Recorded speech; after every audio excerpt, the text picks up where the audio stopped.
एक असुर हुआ जिसका नाम था महाशनि। क्या नाम है उसका? महाशनि। देव पितर शिव महापुराण की कथा कहती है। इस महाशनि का काम क्या था? महाशनि का कर्म क्या है? महाशनि का केवल एक काम था। घर में, जिस घर के अंदर धूप छोड़ने के बाद पितृपक्ष में 16 दिन, जिस घर में धूप छोड़ने के बाद हाथ की अंजलि में जल लेकर नहीं छोड़ा जाता था, केवल धूप छोड़ दी और अंजलि में से पानी नहीं छोड़ा गया। गाय को श्राद्ध पक्ष में रोटी निकालकर खिला दी, थोड़ा सा जल गाय को नहीं दिया गया। कौवे को रोटी दी गई, कागा को भोजन दिया गया, जल नहीं छोड़ा गया। ब्राह्मण को भोजन कराकर उसको जल नहीं दिया गया। तो इस महाशनि का काम क्या था?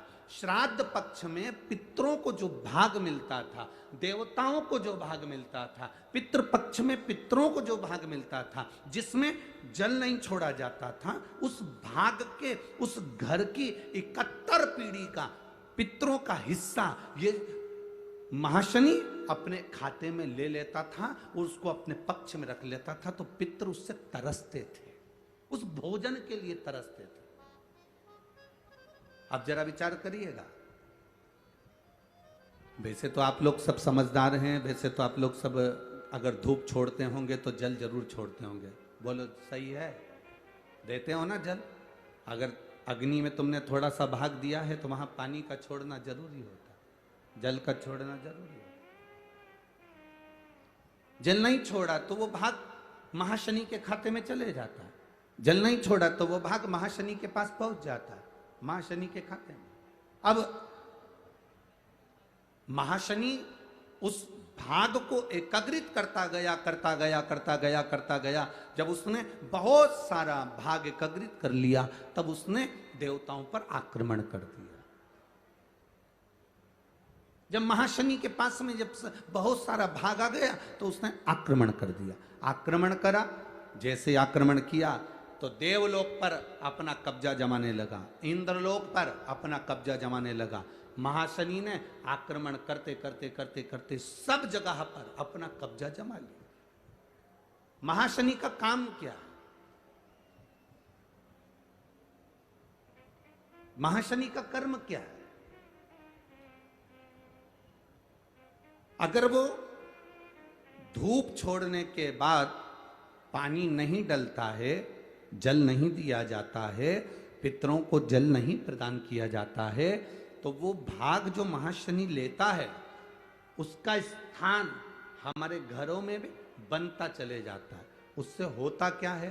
तो कहा गुरुजी, देव पितर शिव महापुराण की कथा कहती है, घर में मान लो 1 रुपया कमाकर लाया जा रहा है, घर के अंदर यदि 1 रुपया आ रहा है तो सवाया खर्च हो रहा है, घर में धन दिख नहीं रहा।